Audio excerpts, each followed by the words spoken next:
Bonjour à vous, bonjour Jean-Marc. Bonjour Gabriel. J'ai le grand plaisir aujourd'hui de vous présenter Jean-Marc Vergnol, qui va présenter surtout sa méthode, la méthode de JMV. Alors pourquoi vous présenter Jean-Marc aujourd'hui? Parce que Jean-Marc est, on peut dire, thérapeute, et dans une approche globale de soins qui favorise, renforce la santé, il va nous expliquer tout ça, au même titre que la démarche, le processus de pause alimentaire pranique fait aussi dans cette même initiative qui est de favoriser la santé, puisque le prana se décline sur deux volets essentiellement, santé, spiritualité. Et nous avons ce dénominateur en commun avec Jean-Marc, de faire chacun dans notre spécialité la promotion de la santé. Je ne me suis pas trompé. Jusque-là, tout va bien. Tout est bon. Tout est parfait. Alors Jean-Marc, d'abord, qui es-tu? Donc moi, je suis acupuncteur ostéopathe à l'origine. J'ai fait de nombreuses formations en médecine chinoise, ostéopathie, hypnose ericksonienne et différentes choses pour essayer de soigner certains troubles digestifs que j'avais, pour essayer aussi de soigner mes allergies. Donc toi-même, tu étais déjà concerné? Voilà, j'étais concerné, donc j'ai cherché des techniques et des solutions pour régler mes problèmes. Donc la médecine officielle, l'allopathie, l'homéopathie, tout ça, ce sont des techniques qui m'ont beaucoup aidé, mais qui n'ont pas réussi à me guérir. Donc j'ai créé une méthode qui est une synthèse un petit peu de toutes ces techniques et qui permet d'aller chercher la cause d'un problème. En supprimant la cause de mes problèmes, mon corps a été capable de s'auto-guérir tout seul, naturellement, sans que j'ai quoi que ce soit d'autre à faire. Donc en prenant, je suis ton raisonnement, en prenant un raccourci, cette approche JMV, ta méthode, favorise de relancer les processus d'auto-régénération, peut-être d'auto-entretenir la santé du corps par le corps, c'est ça? C'est ça. Auto-guérison du corps par le corps? Voilà, le corps a naturellement un processus d'auto-guérison. Ouais. Hein, quand on se coupe, il est capable de s'auto-guérir, mais parfois il n'est pas capable de s'auto-guérir parce qu'on continue de perpétuer des habitudes qui ne sont pas bonnes pour l'organisme et qui vont bloquer ce processus. Donc l'objectif de la méthode n'est pas d'aller agir sur les symptômes, sur les voyants rouges qui s'allument, mais d'aller agir sur les causes de ce problème. Est-ce que ça veut physique dire, ou émotionnel. Est-ce que ça veut dire, j'ai envie d'anticiper, de dire déjà oui à ta place, que finalement c'est complémentaire à la prise en charge médicale qui, elle, s'occupe du symptôme, des voyants rouges, et toi tu interviens en amont? Tout à fait. On ne va pas s'occuper du symptôme ni en donnant des compléments alimentaires. L'objectif, c'est pas de traiter le symptôme, c'est d'aller chercher la cause. Je prends un exemple, par exemple, les gens qui ballonnent quand c'est cru, quand ils mangent cru. Quand ils mangent cru, et qu'ils ne ballonnent pas quand c'est cuit, quand la nourriture est cuite, eh bien, ce sont des gens qui sont intolérants à la vitamine C. Quand la nourriture est cuite, les vitamines disparaissent à la cuisson, et quand c'est cru, l'acide ascorbique leur crée de l'inflammation au niveau de l'intestin, ce qui les fait ballonner. Nous, on va déprogrammer, grâce au mouvement oculaire et à d'autres choses, on va déprogrammer cette intolérance à la vitamine C, ce qui fait que la personne pourra manger cru sans ballonner. Et si nécessaire, le médecin adaptera le traitement ou pas en fonction de ce qui se passe. Cet exemple vitamine C, cru, etc., c'est ce qu'on apprend en école d'ostéopathie? Non, pas du tout. Pas du tout? Pas du tout. Donc en l'occurrence, tu as appris ça où? J'ai compris que... Tu es un peu autodidacte. Voilà, c'est ça. Hein, j'en ai déduit que quand c'est cru et quand c'est cuit, si la personne ne ballonne pas quand c'est cuit, c'est qu'il y a quelque chose qui n'y est plus. Donc, à part les vitamines qui peuvent disparaître à la cuisson, il n'y avait pas autre chose. Donc, à force de tester avec des tests neuromusculaires, le corps de ces gens-là s'affaiblissait quand je testais la vitamine C. Alors que normalement, la vitamine C est censée renforcer l'organisme. Test neuromusculaire, on peut dire que ça s'apparenterait à la kinésiologie? Voilà, ce sont les mêmes tests qui sont utilisés en kinésiologie, mais avec des protocoles qui sont complètement différents. Puisque là, on travaille, on se sert simplement du test neuromusculaire pour aller détecter les intolérances alimentaires ou les carences alimentaires. Hein. C'est la même chose, intolérance ou carence alimentaire. Quand le cerveau a le message que la vitamine C, c'est pas bénéfique pour lui, ou que le calcium, c'est pas bénéfique pour lui, donc il va le rejeter. L'intolérance génère une carence. Voilà, ça va ensemble. D'accord. Quand tu dis éliminer la cause, moi en tant qu'infirmier, on nous a toujours appris que les maladies en général étaient multifactorielles. Donc comment tu fais pour trouver la cause dans un multiple de causes possibles? Alors, ça peut être multifactoriel, oui. mais ça ne l'est pas forcément toujours. Oui. Dans le cas de gens, il y a eu beaucoup de cas de gens qui étaient intolérants à cette vitamine C. Je prends cet exemple parce que c'est assez facile à comprendre, qui, simplement déprogrammant la vitamine C, pouvaient manger cru en 1 ou 2 séances. D'accord. Après, il peut y avoir d'autres facteurs, hein, d'autres choses qui créent de l'inflammation au niveau des intestins, mais là, on n'est plus dans le cuit et le cru. Par exemple, les produits laitiers peuvent créer de l'inflammation au niveau des intestins et créer des perturbations.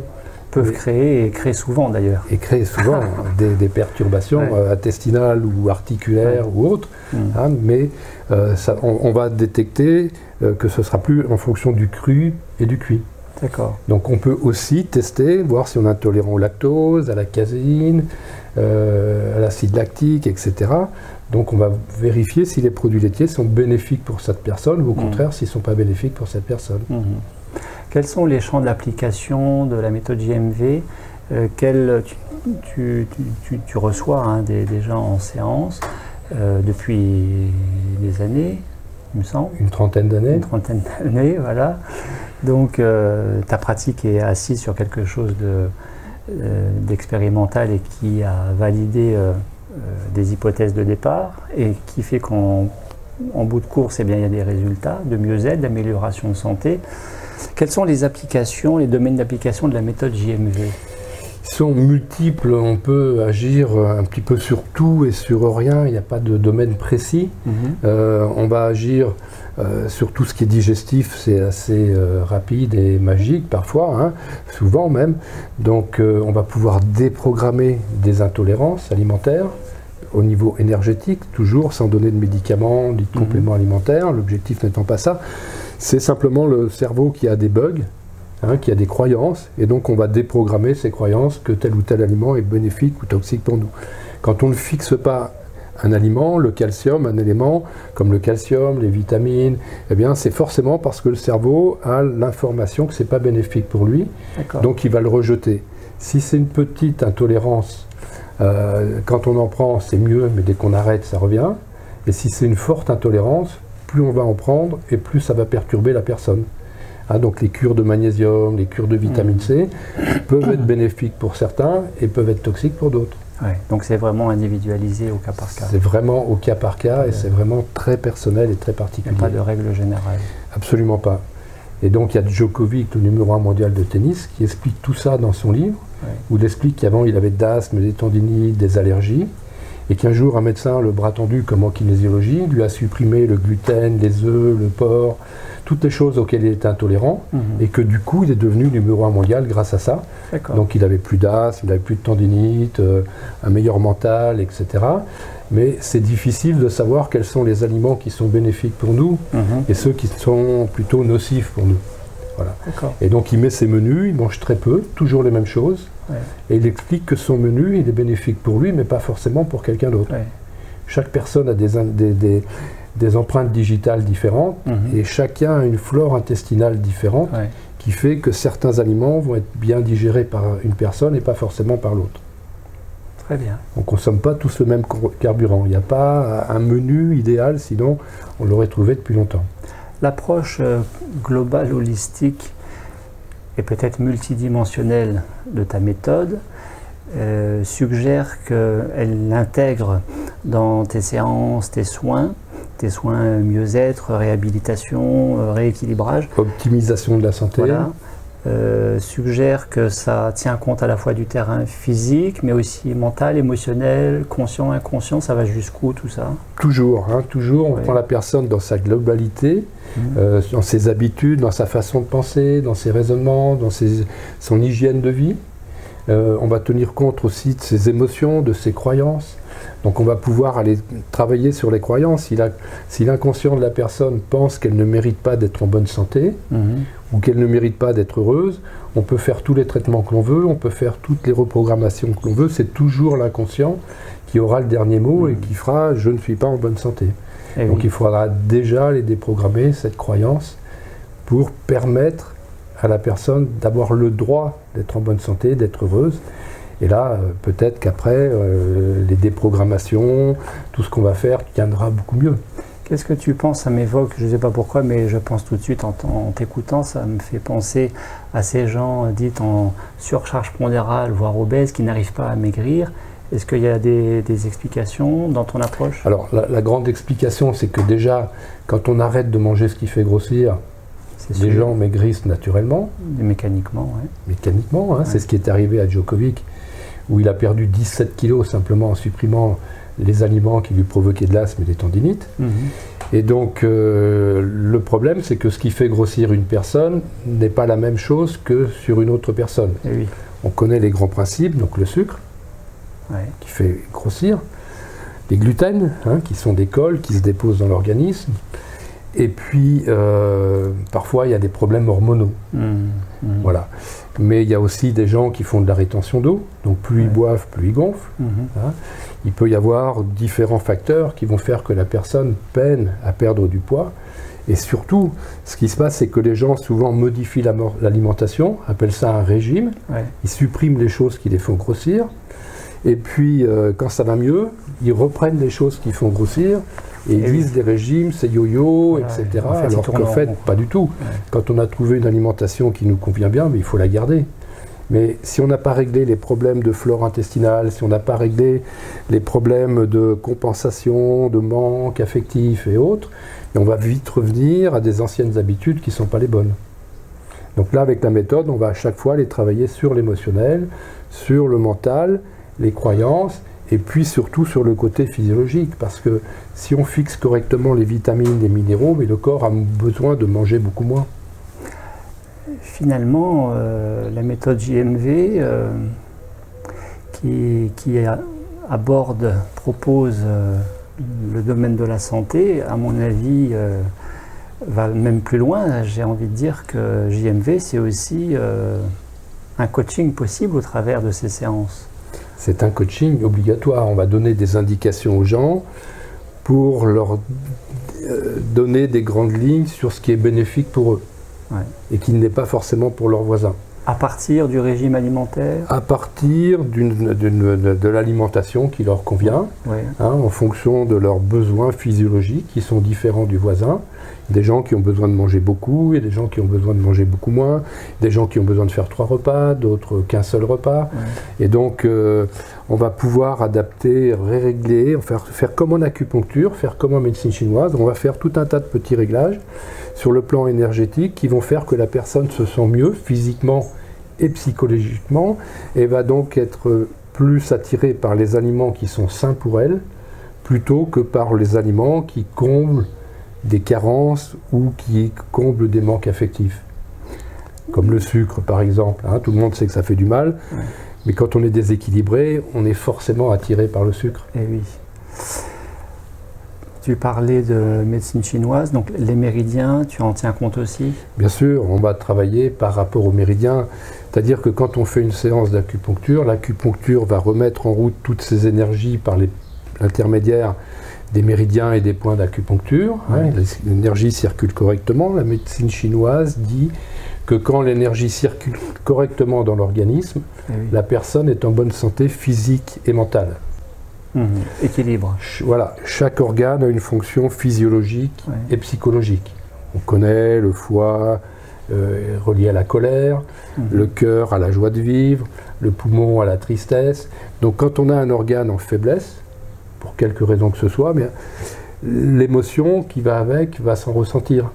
Hein, c'est-à-dire qu'un poumon faible va plutôt provoquer de la tristesse.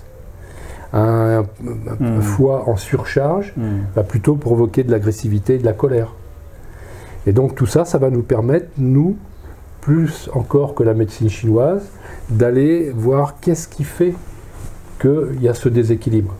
La médecine chinoise, l'acupuncture va rééquilibrer l'énergie dans le corps, mais si c'est la tolérance au gluten qui déséquilibre, dès que la personne va manger du gluten, le déséquilibre va réapparaître. Forcément. Donc en Chine, où on fait de l'acupuncture 1 fois par jour ou 2 fois par jour pendant 10 ou 15 ou 20 jours, l'intolérance au gluten peut disparaître à force de stimuler l'énergie et de rééquilibrer, alors que chez nous, on ne peut pas faire ça. Donc une séance de temps en temps ne suffit pas.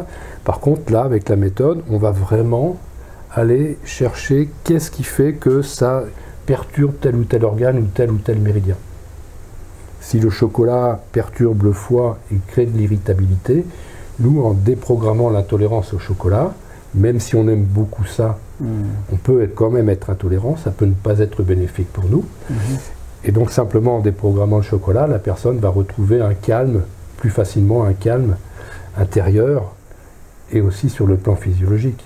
D'ailleurs, sans même parler de difficultés de santé, de problèmes de santé, de maladies ou autres, chacun sait l'influence de l'alimentation sur les émotions et réciproquement. À la base, c'est déjà ça. Bien sûr, bien sûr. Donc souvent, les gens vont se servir de l'alimentation pour combler des manques affectifs ou des carences aussi. Des gens qui mangent beaucoup de chocolat, soi-disant parce qu'il y a du magnésium, il y a du calcium. Donc peut-être qu'inconsciemment, ils cherchent à compenser cette carence. Comme Michel Drucker qui mangeait une tablette de chocolat tous les jours. Ah ouais, Michel Drucker, c'est lui-même qui le disait. Donc pourquoi pas, si ça lui fait du bien, mais peut-être que d'un autre côté, ça va créer des perturbations. Parce que le chocolat, par exemple, c'est l'aliment qui fait monter le plus le taux d'histamine. Et donc quand on a trop d'histamine, il faut prendre des antihistaminiques. L'histamine, c'est L'histamine, donc, c'est un élément qui va provoquer de l'inflammation et qui va faire qu'on est allergique à l'histamine. Favorise les allergies. Donc après, on va prendre des antihistaminiques pour faire baisser ce taux d'histamine. Pendant que la personne continue de prendre du chocolat. Pendant que la personne continue de le faire monter avec son chocolat. Donc si elle n'est pas intolérante à l'histamine, qu'elle n'a pas un terrain allergique, c'est pas très grave. Mais si elle a un terrain allergique, ça va être plus embêtant. Donc sans le savoir, ça lui fait du bien sur le plan émotionnel, mais ça peut la perturber sur un autre plan. J'ai eu des gens aussi à qui ça donnait du cholestérol, le chocolat. Ils ne se rendaient pas compte. Donc ils étaient traités pour le cholestérol, alors qu'il aurait suffi d'arrêter la tablette de chocolat tous les jours. Finalement, la méthode GMV est une méthode qui permet de booster l'équilibre en reprogrammant, déprogrammer entre guillemets des mauvaises fiches dans l'ordinateur ou le disque dur et de reprogrammer d'autres fiches adaptées, et donc de favoriser un autre niveau de bien-être, de santé, conjointement à une prise en charge médicale qui, elle, n'est pas exclue.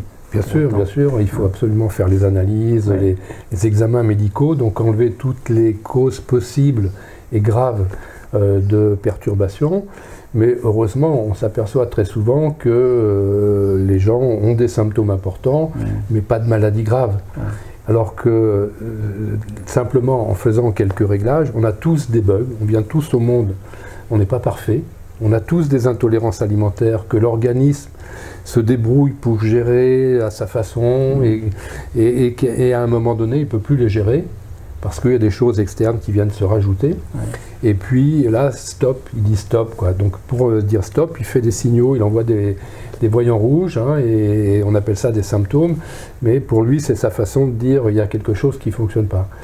Et donc le but là, de reprogrammer et de déprogrammer tout ça, c'est comme sur la voiture, si on mettait tous nos petits réservoirs, on les remplissait, on fait la révision, et donc le corps va fixer correctement le magnésium, les vitamines B, la vitamine C, etc. Et tout ce qu'il va manger va le renforcer au lieu de l'affaiblir. Donc les gens qui ont envie de dormir après les repas, qui ont des ballonnements, qui ont des troubles, constipation, diarrhée, etc., c'est le signe évident d'intolérance alimentaire ou de perturbation de la flore intestinale. Le corps ne peut pas mieux parler. Dormir après avoir mangé, c'est un signe de déséquilibre intestinal, alors que tout le monde connaît ça, tout le monde vit ça. La sieste, non, tout le monde ne connaît pas ça. Manger, c'est fait pour donner de l'énergie, mais en même temps, si tu ne manges pas les bonnes choses, ça consomme de l'énergie. Oui, c'est ça. Donc quand tu as obligatoirement besoin de dormir après un repas. Oui, jusqu'à dormir, là, c'est un... Voilà, là, c'est qu'il y a un problème, quoi, hein. Par contre, il y a beaucoup de pays où, quand il fait très chaud l'été, on fait la sieste parce qu'après, on ne peut pas les travailler, on va les travailler plus tard le soir. Donc, c'est devenu une habitude pour certains de faire la sieste, mais ce n'est pas un besoin, hein, ce n'est pas une obligation. Alors qu'il y a des gens qui s'endorment après les repas. Je vois dans les stages, oui, les stagiaires. Le peu qui mange entre midi et 13 heures. Le peu qui mange entre midi et 2, si ce n'est pas adapté à leur organisme, ça va plutôt leur donner, le cerveau va dire, allez, stop, on va dormir, pendant ce temps-là, je consacre toute mon énergie à digérer, plutôt qu'à rester éveillé et digérer en même temps, quoi. La méthode JMV permet aux gens qui te consultent d'apprendre à mieux se connaître, finalement, de mieux utiliser leur corps. Bien sûr, les animaux savent d'instinct ce qui est bénéfique pour eux. Sur les voitures, c'est marqué diesel, GPL, électrique, etc. Donc on ne peut pas se tromper. Alors que nous, c'est pas à noter. Et en plus, dans l'enfance, on nous oblige à manger des choses qu'on n'aime pas forcément. On nous déprogramme un petit peu. Hein, on va nous dire que ça, c'est bon pour la santé, alors qu'eux, ils sont malades en mangeant les mêmes choses. Donc ce qui est héréditaire, souvent, c'est la même façon de manger, qui donne les mêmes maladies ou pas, qui donne les mêmes problèmes ou pas, mais souvent c'est la façon de manger qui est héréditaire et qui se perpétue. Le fameux « écoute ton corps » de Lise Bourbeau prend toute sa place. Alors le fameux « écoute ton corps » de Lise Bourbeau, et c'est un petit peu différent, elle part plus du principe de l'émotionnel, elle est plus dans l'émotionnel sur « écoute ton corps ». Hein. Mais je voulais dire que finalement les gens ne se connaissent pas et n'ont pas conscience de ce que le corps aurait besoin, lui. Voilà, et donc quand on n'écoute pas son corps, ça peut se manifester sur le plan physique, mais aussi sur le plan psychologique, relationnel, émotionnel. Hein. Mais on sait que les intestins ont plus de neurones que le cerveau, et donc le physiologique va être plus important dans la confiance en soi, dans l'estime de soi, etc. Si on a une bonne harmonie physiologique, qu'on fixe bien les vitamines B qui sont essentielles pour le système nerveux et autres, eh bien on sera plus à l'aise, on va prendre plus de recul par rapport aux choses, alors que travailler que sur l'émotionnel ne sera pas suffisant. Forcément, c'est un aspect de la globalité. C'est ça. Et moi, j'ai privilégié vraiment le côté physiologique, où j'ai vu plein de problèmes disparaître, y compris mes problèmes émotionnels, de difficulté à prendre ma place, de difficulté à m'exprimer en public, de difficulté. Voilà, ça permet de se sentir beaucoup plus à l'aise quand on est à l'aise dans ses intestins. Alors, tu as privilégié, parce que je t'écoute, tu es en ce moment en formation, tu as un groupe en ce moment et je suis au-dessus, donc j'entends ce qui se passe. Mais tu dis avoir privilégié le physiologique, mais tu parles et tu abordes et tu fais travailler tes stagiaires sur l'impact, l'importance et la déprogrammation ou reprogrammation des croyances. On n'est pas dans le physiologique des croyances. Tout à fait. Les croyances ont une part importante dans ton approche. Absolument, absolument, mais les croyances sont souvent liées à des peurs. Hein, c'est souvent des peurs. Donc là, on nettoie, on déprogramme les peurs. D'accord. Voilà, mais toutes ces croyances et ces peurs vont plutôt se manifester dans nos comportements, dans nos relations avec les autres, dans l'estime qu'on a de soi, la confiance en soi. Voilà, toutes ces peurs vont plutôt se manifester sur un plan relationnel et émotionnel, et moins sur un plan physiologique. Voilà, parce que si à chaque fois qu'on avait peur de mourir, on était mort, il ne resterait plus beaucoup de gens sur Terre.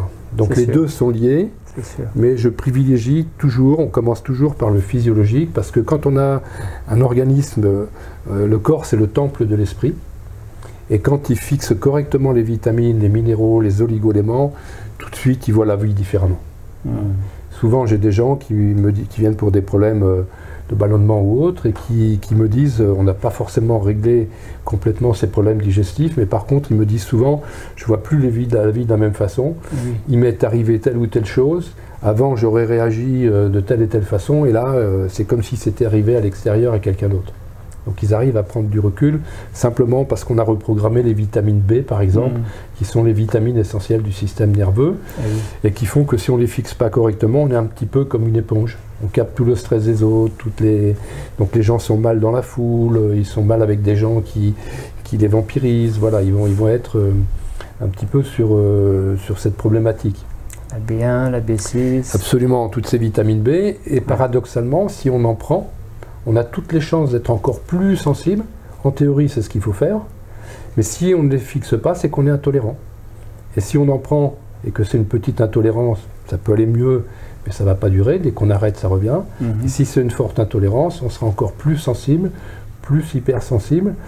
Et donc, on va encore moins bien gérer la situation. Alors que si on déprogramme, le corps, on n'a pas besoin de faire forcément un complément alimentaire. Le corps est capable d'assimiler ce qu'il va prendre dans la nourriture.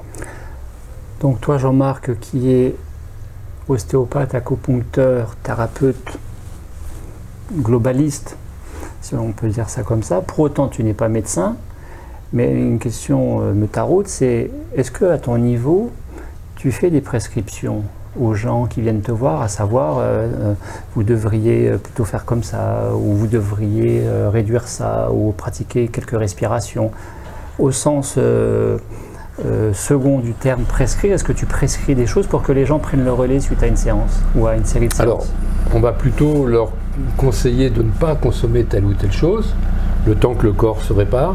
Hein. Par exemple, les produits laitiers qui créent beaucoup d'inflammation au niveau des intestins. Si on prend des choses pour traiter les intestins, mais qu'on continue de consommer des choses qui créent de l'inflammation, on ne sort pas du truc. Donc nous, on va plutôt avoir tendance à limiter les prescriptions. Hein, les conseils de compléments alimentaires, on va vraiment les limiter, c'est souvent pas nécessaire. En tout cas, donc, s'il y a besoin de quelque chose, parfois les médicaments on peut orienter les gens chez un médecin pour leur dire de calmer une inflammation le temps que le corps se répare. Mais on va souvent pas avoir besoin de compléments alimentaires ou de choses comme ça qui souvent sont un petit peu la roulette russe.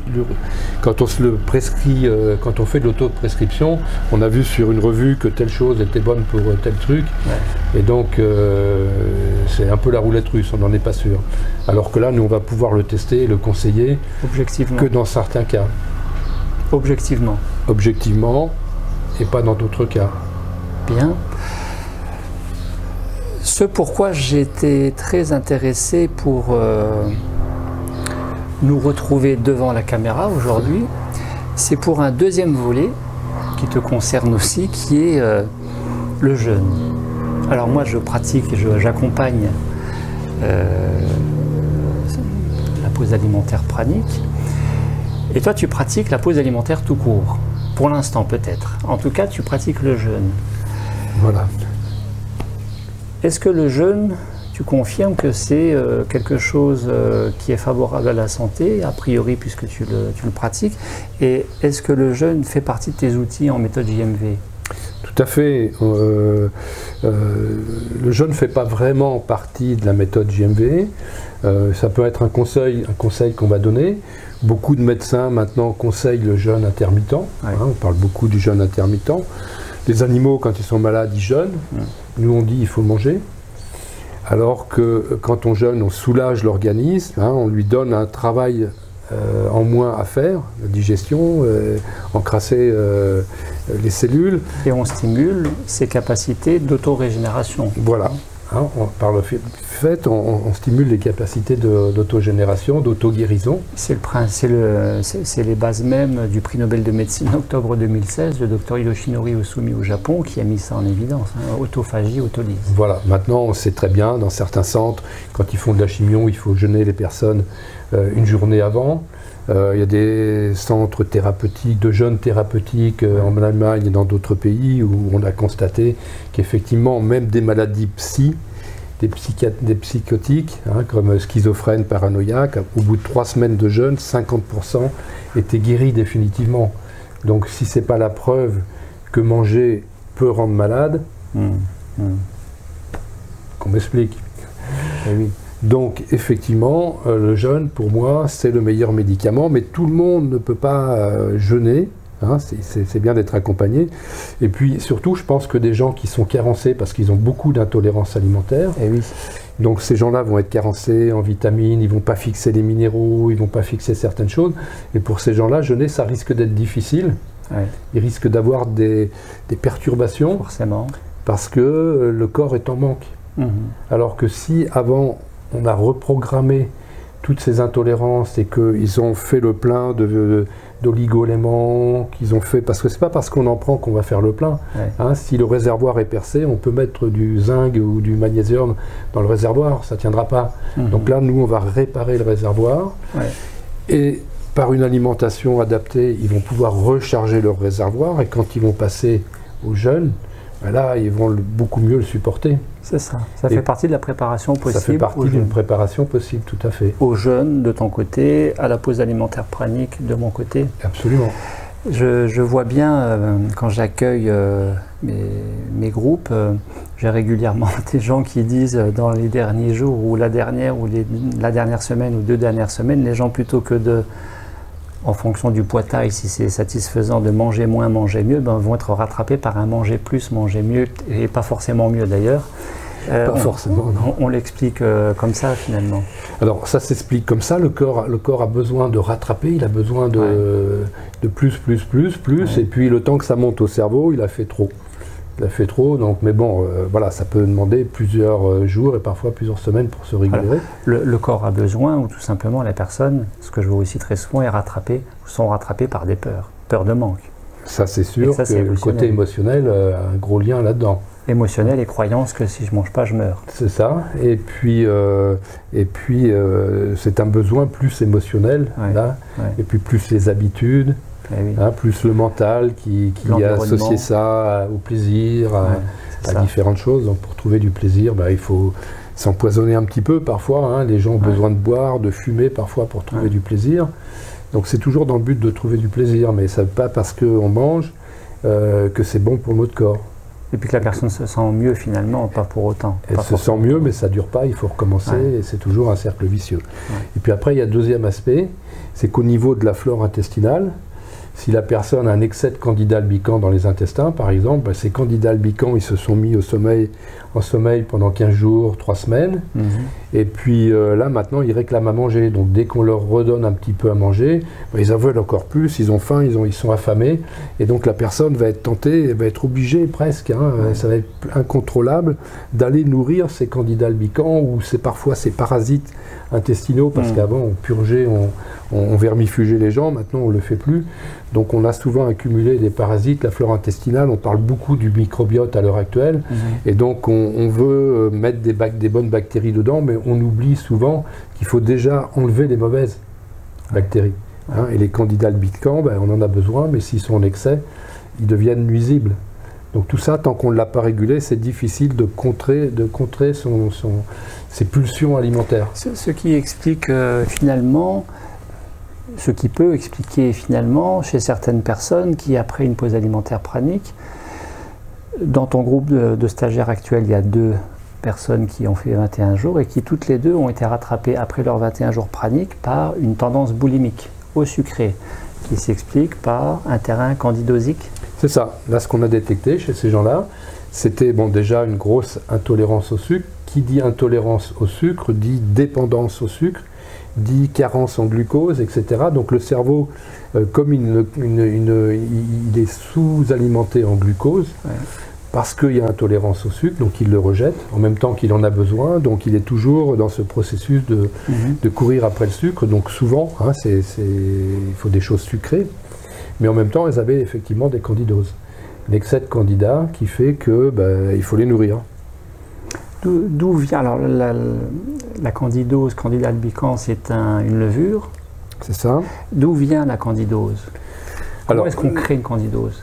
On crée une candidose par des antibiotiques, par exemple, des prises antibiotiques.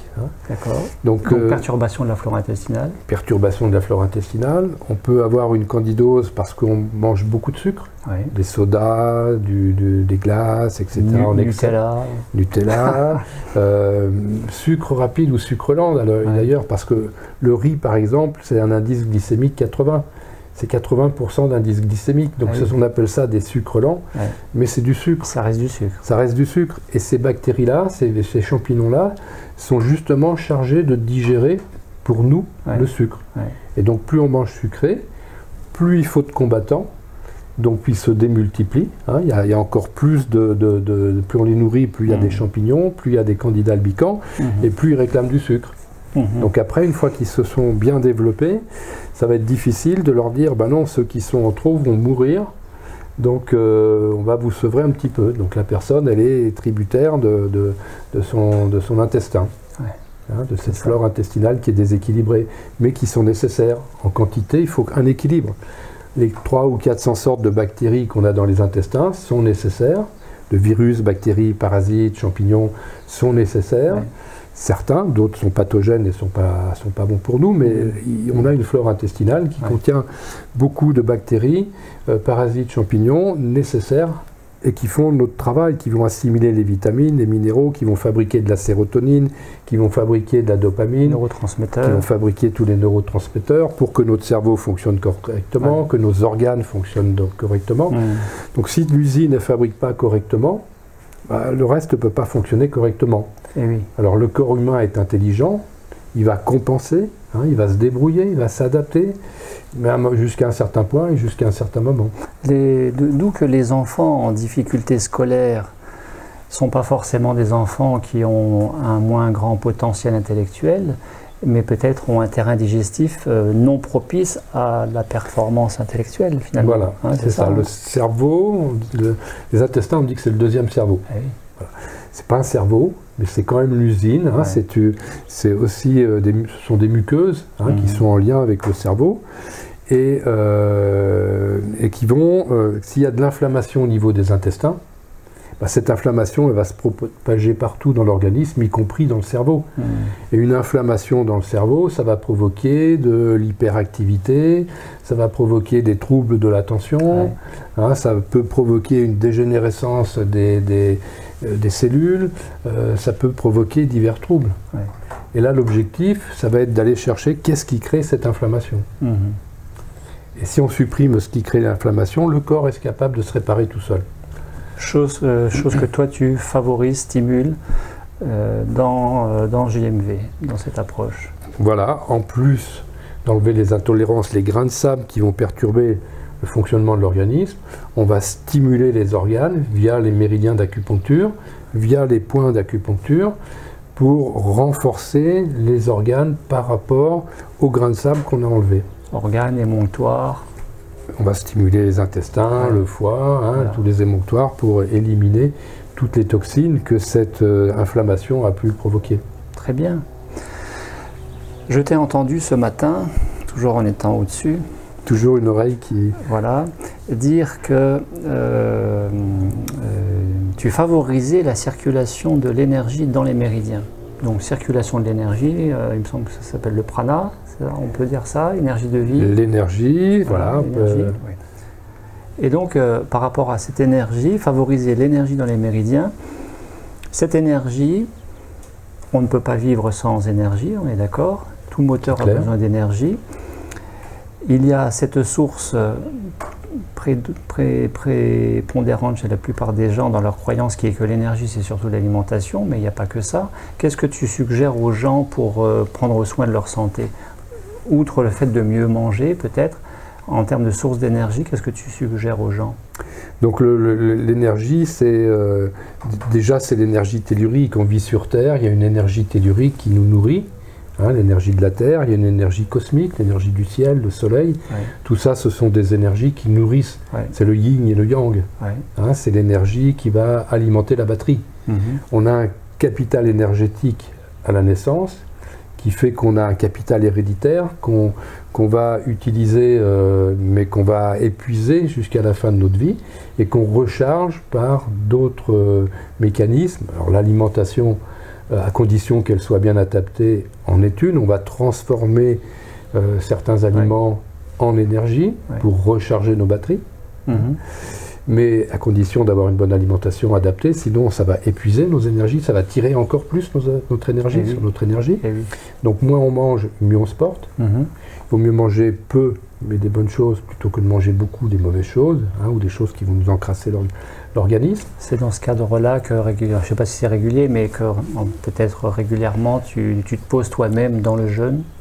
Voilà, moi je fais des pauses alimentaires, je fais des jeûnes de quelques jours, 3, 4, 5 jours, voilà, je fais petit peu comme ça vient, mais c'est là où on retrouve de l'énergie, on retrouve encore plus d'entrain, etc. Donc je le fais surtout quand j'ai des grosses périodes de travail, que j'ai travaillé beaucoup, ou que j'ai beaucoup de travail à faire, moins je mange, plus je serai en forme pour faire, quand j'enchaîne les stages par exemple, je vais essayer de jeûner au moins 5 jours pendant les stages. Donc non seulement ça n'empêche pas de travailler, mais en plus on se sent beaucoup plus à l'aise et beaucoup mieux, quoi. À condition de ne pas s'exposer en termes de danger à conduire en étant... en respectant ses limites. Évidemment, hein, je précise, pas comme ce stagiaire que j'ai eu après coup, mais qui initialement au téléphone me disait que ça faisait 10 jours qu'il était en jeûne et qu'il continuait de travailler. Et qu'est-ce qu'il faisait comme travail? Il conduisait le 33 tonnes, le camion.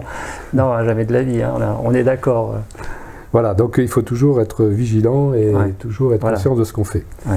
Voilà. Et donc après, les énergies, c'est toutes les énergies qui nous entourent, qui viennent recharger nos batteries. Les gens ont de moins en moins besoin de manger parce qu'ils se rechargent autrement. Et là, c'est ton domaine, le prana, les énergies subtiles qui nous rechargent, sans lesquelles on ne peut pas vivre. Et donc là... D'où la complémentarité, d'où l'objet de cette vidéo, cette présentation. Ça me semblait pertinent dans ce sens-là, de perception globale entre ce que tu fais en amont, ce que je fais en aval, ou réciproquement, quel que soit le sens. Nous sommes complémentaires. Absolument.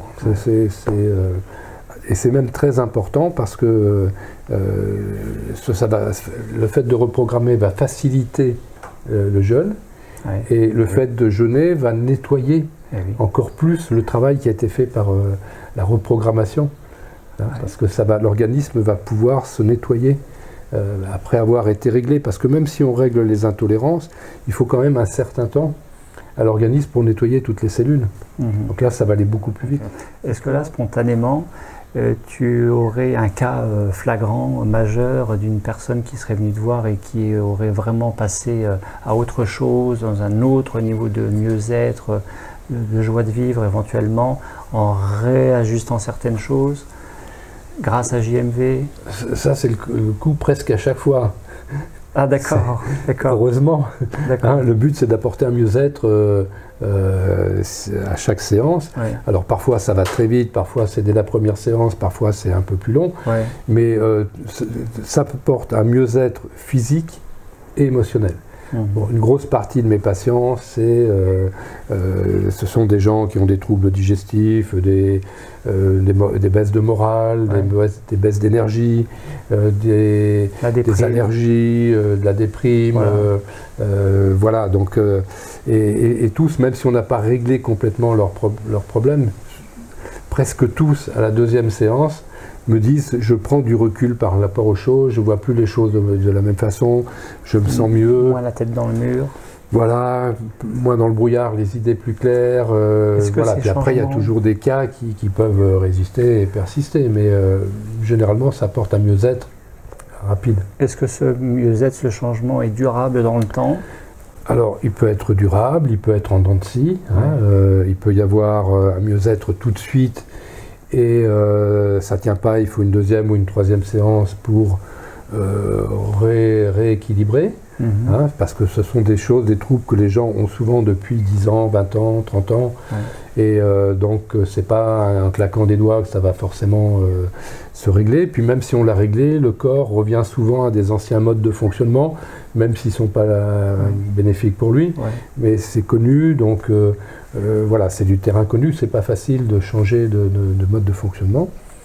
Et donc, généralement, oui, c'est durable dans le temps, même s'il faut une petite séance de temps en temps pour remettre un petit coup comme la voiture, un petit coup d'entretien de temps en temps. Est-ce qu'il y a un minimum de séances avant d'envisager ces changements, ou est-ce que déjà une séance, c'est déjà beaucoup, c'est déjà très bien? Est-ce qu'il faut un minimum de 2 ou 3 séances? Je ne sais pas. C'est au cas par cas, de toute façon. Voilà, c'est au cas par cas, mais plus il y a un gros déséquilibre, et plus c'est rapide et spectaculaire. Parce que la personne ne peut pas aller plus mal, elle peut aller que mieux. Donc simplement lui donner une bouffée d'oxygène, tout de suite, elle elle revit, quoi. Hein, elle se sent beaucoup mieux. Alors j'ai des exemples de gens qui avaient des fibromyalgies, qui étaient suivis par des médecins depuis très longtemps, hein, et qui très souvent, dès la première séance, retrouvent une vie, quoi. Hein. Ils viennent presque en pleurant à la deuxième séance en me disant vous m'avez redonné la vie, quoi. Et moi j'ai rien fait, j'ai pas redonné la vie, j'ai pas de pouvoir, je suis pas un magicien. Je fais simplement qu'enlever des grains de sable. C'est ça. Et le corps, lui, fait le travail. Et donc c'est important que le médecin derrière puisse lui suivre la chose pour adapter éventuellement et constater ces changements. Bon, très bien. Voilà. Pour le mot de la fin, si on était arrivé à la fin, qu'est-ce que tu voudrais, ce sur quoi tu voudrais conclure peut-être? Eh bien, bon appétit, ce serait bien. Bon appétit. C'est ça. Vivre la vie à pleines dents plutôt que de la consommer. C'est ça, donc prenez soin de vous, mangez sainement. Manger sainement, ça veut dire manger des aliments qui sont bénéfiques pour votre corps et pas des aliments qui sont soi-disant bénéfiques pour tout le monde. Il n'y a pas d'aliments bénéfiques pour tout le monde. Ce qui peut être bénéfique pour un peut être toxique pour l'autre. Et Hippocrate, il y a 2000 ans, déjà disait la même chose. Ce qui peut être aliment pour un peut être poison pour l'autre. Jean-Marc vous aura dit manger sainement. Gabriel complétera en disant manger en conscience. En plus, c'est vrai. Merci Jean-Marc. Merci Gabriel. Et les coordonnées de Jean-Marc en fin de vidéo. À bientôt. À bientôt. Au revoir. Au revoir.